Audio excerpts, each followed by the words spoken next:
Hello மக்களே, டிஎன்பிஎஸ்சிலேருந்து இன்றைக்கி combine technical service examination நான் இன்டர்வியூ போஸ்ட்டுக்கான நோட்டிஃபிகேஷன் ரிலீஸ் பண்ணியிருக்காங்க.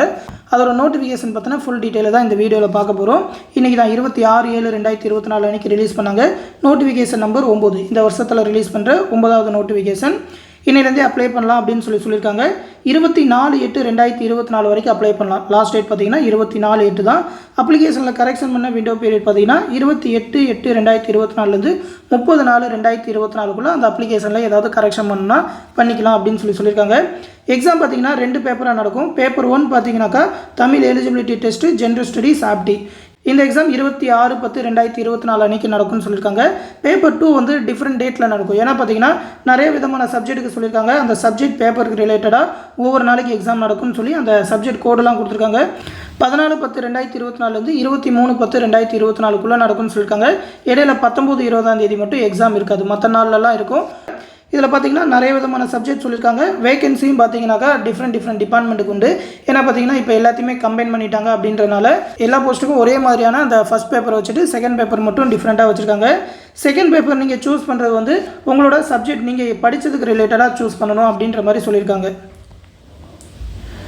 இதில் என்னென்ன வேகன்சின்னு பார்த்துக்கோங்க. எல்லா டிபார்ட்மெண்ட்டுக்குமே கொடுத்துருக்காங்க. அசிஸ்டன்ட் இன்ஜினியர் சிவில், அதில் ஒரு 5 வேகன்சி. சிவில்லே பார்த்தீங்கன்னாக்கா ஒவ்வொரு டிபார்ட்மெண்ட், இது வந்து சென்னை கார்பரேஷனில் அதில் ஒரு வேகன்சி. அதுக்கப்புறம் அக்ரிகல்ச்சர் ஆஃபீஸர், அதில் ஒரு 32 வேகன்சி. ஆர்கிடெக்சரல் பிளானிங் அசிஸ்டன்ட், அந்த அசிஸ்டன்ட் டைரக்டர், அதே மாதிரி மெக்கானிக்கல் இன்ஜினியரிங்க்கு, எலக்ட்ரிக்கல் இன்ஜினியரிங்க்கு அப்படின்னு சொல்லி வேகன்சி தனித்தனியாக கொடுத்துருக்காங்க. அது இல்லாமல் இந்த statistical inspector, research assistant, junior analyst, டிரான்ஸ்லேட்டருக்கு வந்து தனியாக எக்ஸாம் இருக்கும் அப்படின்னு சொல்லியிருக்காங்க. ஒரு 3 வேகன்சிக்கு ரிலீஸ் பண்ணியிருக்காங்க. இந்த மாதிரி மொத்தமாக பார்த்தீங்கன்னாக்கா 654 வேகன்சி சொல்லியிருக்காங்க. இது எல்லாத்தையுமே அந்த நோட்டிஃபிகேஷனில் எடுத்து பார்த்துக்கோங்க உங்களுக்கு எவ்வளோ வேகன்சி அப்படின்னு சொல்லி. ஏன்னா நீங்கள் படித்த டிபார்ட்மெண்ட் ரிலேட்டடாக அப்ளை பண்ணணும். இந்த நோட்டிஃபிகேஷன் வந்து நம்மளோட டெலகிராம் குரூப்பில் கொடுக்குறேன். அந்த டெலகிராம் குரூப் லிங்க் இந்த வீடியோ கீழே டிஸ்கிரிப்ஷனில் இருக்கும். அப்ளை பண்ணுறதுக்கு ஏஜ் லிமிட் பார்த்தீங்கன்னா 21 வயசுலேருந்து அப்ளை பண்ணலாம்னு சொல்லியிருக்காங்க. அந்த ஃபோர்மேன் மரைனுக்கு மட்டும் 18 வயசுலேருந்து அப்ளை பண்ணலாம் அப்படின்னு சொல்லியிருக்காங்க. ஏஜ் லிமிட்டை பொறுத்த வரைக்கும் அதர்ஸ் கேண்டிடேட், அதாவது ஜென்ரல் ஓசி கேண்டிடேட்டுக்கு மட்டும் பார்த்தீங்கன்னாக்கா ஒரு சில போஸ்ட்டுக்கு கிட்டத்தட்ட ஒரு 16 வகையான போஸ்டிங்க்கு ஏஜ் லிமிட் வந்து 32, 37ன்னு சொல்லியிருக்காங்க. மற்ற போஸ்டிங்க்கெலாம் பார்த்தீங்கன்னா 32 ஏஜ் வரைக்கும் அப்ளை பண்ணலான்னு சொல்லியிருக்காங்க. அந்த ஒரு போஸ்ட்டுக்கு மட்டும், அந்த அசிஸ்டன்ட் இன்ஜினியர் இண்டஸ்ட்ரிக்கு மட்டும் 37 வயசு வரைக்கும் அப்ளை பண்ணலாம் அப்படின்னு சொல்லியிருக்காங்க. அதுக்கப்புறம் கெமிஸ்ட்ரிக்கு பார்த்தீங்கன்னா 33, ஃபோர்மேன் மரைனுக்கு 37, அதுக்கப்புறம் அக்ரிகல்ச்சர் ஆஃபீஸருக்கு 32 அப்படின்னு சொல்லியிருக்காங்க. இது இல்லாமல் அந்த பிசி, எம்பிசி, எஸ்சி, எஸ்டி கேண்டிடேட்லாம் பார்த்தீங்கன்னா நோ மேக்ஸிமம் ஏஜ் லிமிட்லாம் கிடையாது. 60 வயசு வரைக்குமே அப்ளை பண்ணலாம்னு சொல்லியிருக்காங்க எல்லா போஸ்ட்டுக்குமே.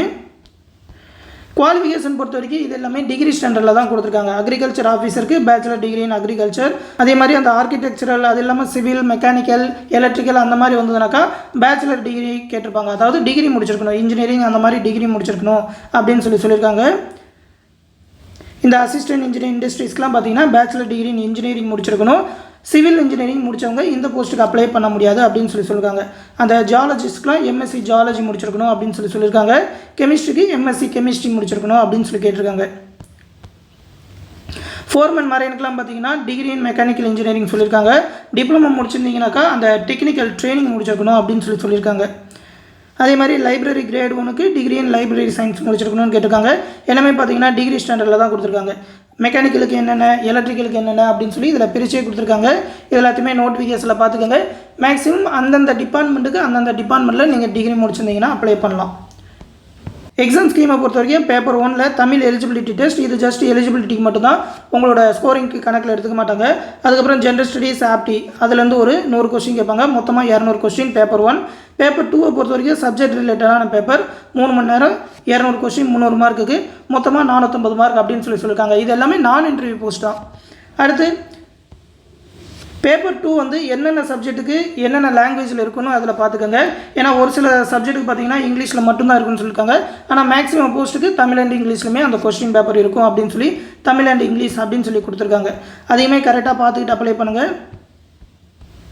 அடுத்து அந்த டிரான்ஸ்லேட்டர் போஸ்ட்டுக்கு மட்டும் அந்த பேப்பர் 1 வந்து காமனாக தான் இருக்குது. பேப்பர் 2 வந்து தனியாக டிரான்ஸ்லேஷன் அப்படின்னு சொல்லி ஒரு 3 மணி நேரம் 300 மார்க்குக்கு எக்ஸாம் நடக்கும்னு சொல்லியிருக்காங்க. டிகிரி ஸ்டாண்டர்ட் தான், அதுக்கு மட்டும் தான் தனியாக சொல்லியிருக்காங்க. மற்றபடி அப்ளை பண்ணுறதுலாம் பார்த்தீங்கன்னா டிஎன்பிஎஸ்சி வெப்சைட்டில் தான் அப்ளை பண்ணோம். எக்ஸாம் வந்து 38 மாவட்டத்திலுமே நடக்கும் அப்படின்னு சொல்லியிருக்காங்க. இதோட நோட்டிஃபிகேஷனில் மற்ற சர்டிஃபிகேட் டீட்டெயில் எல்லாத்தையுமே எடுத்து பார்த்துக்கோங்க. இந்த ஜாப் பற்றி மேற்கொண்டு ஏதாவது அப்டேட் வந்ததுன்னா கண்டிப்பாக நம்ம சேனலில் சொல்லுவோம். இதோட சிலபஸ் டீட்டெயில் எல்லாமே இந்த பிடிஎஃப்ல கொடுத்துருக்காங்க. உங்களுக்கு ஏதாவது டவுட் இருந்தாலும் கமெண்ட் செக்ஷனில் கேட்டு தெரிஞ்சுக்கோங்க. தொடர்ந்து நம்ம சேனலோட அப்டேட்ஸை தெரிஞ்சுக்க மறக்காமல் நம்ம சேனலையுமே சப்ஸ்கிரைப் பண்ணி வச்சுக்கோங்க. மேலும் பார்த்தீங்கன்னா நம்ம சேனலில் டிஎன்பிஎஸ்சி குரூப் 2 எக்ஸாமுக்கான online batch second batch start பண்ணியிருக்கோம். 14/7/2024 அன்றைக்கி அட்மிஷன் ஸ்டார்ட் பண்ணுவோம். ஃபீஸ் பார்த்தீங்கன்னா ரொம்ப கம்மியாக 700 தான் சொல்லியிருக்கோம். ஏன்னா பார்த்தீங்கன்னா ஒரு ஷார்ட் டூரேஷனில் ஃபாஸ்ட்டாக ப்ரிப்பேர் பண்ணணும் அப்படின்றனால இந்த பேட்ச் ஸ்டார்ட் பண்ணியிருக்கோம். நிறைய பேர் ரெக்வஸ்ட் பண்ணி கேட்டதுனால நிறைய பேர் மெட்டீரியல் மட்டும் வேணும், அது மட்டும் இல்லாமல் கிளாஸஸ் மட்டும் வேணும், தனித்தனியாக கேட்டவங்களுக்கு ஒரு எஃபெக்டிவான பேட்ச் கொடுக்கணும் அப்படின்ற காரணத்தினால இந்த பேட்ச் ஸ்டார்ட் பண்ணியிருக்கோம். இதிலே பார்த்தீங்கன்னாக்கா ஸ்டடி மெட்டீரியல் எல்லா சப்ஜெக்ட்டுக்குமான ஸ்டடி மெட்டீரியல், புக் பேக் கொஸ்டினுக்கான செப்பரேட்டான ஆன்சர் கீ பிடிஎஃப், அது இல்லாமல் மேக்ஸ் ரீசனிங்கான எல்லா டாப்பிக்கான video classes, previous year question bank, last 1 இயர்க்கான கரண்ட் அஃபேர் ஆகஸ்ட் 2023 ஜூலை 2024 வரைக்கும் இருக்கிற கரண்ட் அஃபேர் பிடிஎஃப் மந்த்லி பிடிஎஃபாகவே ப்ரொவைட் பண்ணிடுவோம். அது இல்லாமல் ஒரு 14 தேர்வுகள் நடத்துவோம். எல்லா சப்ஜெக்ட்டுமே கவர் ஆகிற மாதிரி ஒரு ஷார்ட் டூரேஷனில் ஒரு 14 தேர்வுகள் கண்டக்ட் பண்ணுவோம். ரிவிஷன் டெஸ்ட்டுமே அதில் உண்டு. அந்த டெஸ்ட்டில் கேட்குற மேக்ஸ் ரீசனுக்கான வீடியோ எக்ஸ்ப்ளனேஷன் இது எல்லாமே கொடுப்போம். உங்களோட குரூப் 2 எக்ஸாம் ப்ரிப்பரேஷனுக்கு ரொம்பவுமே யூஸ்ஃபுல்லாக இருக்கும். அஸ் அ பிகினராக இருந்தீங்கன்னாக்கா இந்த பேட்ச் ரொம்பவுமே யூஸ்ஃபுல்லாக இருக்கும். ஜாயின் பண்ணி இருக்கிறவங்க இந்த 8903302290 அப்படின்ற நம்மளோட அட்மின் வாட்ஸ்அப் நம்பருக்கு மெசேஜ் பண்ணுங்கள். அவங்க அந்த பேட்சில் ஜாயின் பண்ணி விடுவாங்க. டெலகிராம் குரூப் மூலிமா தான் கிளாஸஸ் மெட்டீரியல் எல்லாமே ப்ரொவைட் பண்ணுறோம். ஃபீஸ் பே பண்ணணும்னு நினைக்கிறவங்க இந்த 9487808620 அப்படின்ற கூகுள் பே இல்லைனா ஃபோன்பே நம்பருக்கு 700 rupees பே பண்ணிவிட்டு அதை ஒரு ஸ்க்ரீன்ஷாட் எடுத்து இந்த நம்ம அட்மின் வாட்ஸ்அப் நம்பருக்கு சென்ட் பண்ணிங்கனாக்கா அவங்க அந்த பேட்சில் ஜாயின் பண்ணி விட்ருவாங்க. இந்த பேட்ச் பற்றின ஃபுல் டீட்டெயில் இந்த பிடிஎஃப்ல கொடுத்துருக்கேன். இந்த பிடிஎஃப் லிங்க் வந்து இந்த வீடியோக்குள்ளே டிஸ்கிரிப்ஷனில் இருக்கும். என்னென்ன டெஸ்ட்டு என்னென்னக்கு இருக்குது அப்படின்னு சொல்லி எல்லா டெஸ்ட்டு பற்றின டீட்டெயிலும் தெரிஞ்சுக்கோங்க. மெட்டீரியல் பற்றின சாம்பிள் பிடிஎஃப்மே இந்த பிடிஎஃபோட கடைசியில் கொடுத்துருப்போம். இது இல்லாமலும் நிறையா பிடிஎஃப் ப்ரொவைட் பண்ணுறோம். அந்த புக் பேக் கொஸ்டினுக்குன்னு தனியாக, சயின்ஸுக்குன்னு தனியாக, ஐஎன்எம் எல்லாத்துக்குமே பார்த்தீங்கன்னா செப்பரேட்டாக என்னென்ன படிக்கணும்னு ஸ்கூல் புக்ஸ்லேருந்தே பிரித்து கொடுத்துருவோம். யூனிட் 8 யூனிட் 9 எல்லா சிலபஸுமே கவர் பண்ணுவோம். ரொம்பவுமே யூஸ்ஃபுல்லாக இருக்கும். விருப்பம் இருக்கிறவங்க ஜாயின் பண்ணிக்கோங்க. இந்த விஷயத்தை உங்கள் ஃப்ரெண்ட்ஸ் அண்ட் ஃபேமிலி மெம்பர்ஸ்க்கும் சொல்லிடுங்க. எந்த டவுட்னாலும் நம்மளோட அட்மின் வாட்ஸ்அப் நம்பருக்கு மெசேஜ் பண்ணி கேட்டு தெரிஞ்சுக்கோங்க. அடுத்து இன்னொரு முக்கியமான அப்டேட்டோடு சந்திக்கிறேன். நன்றி.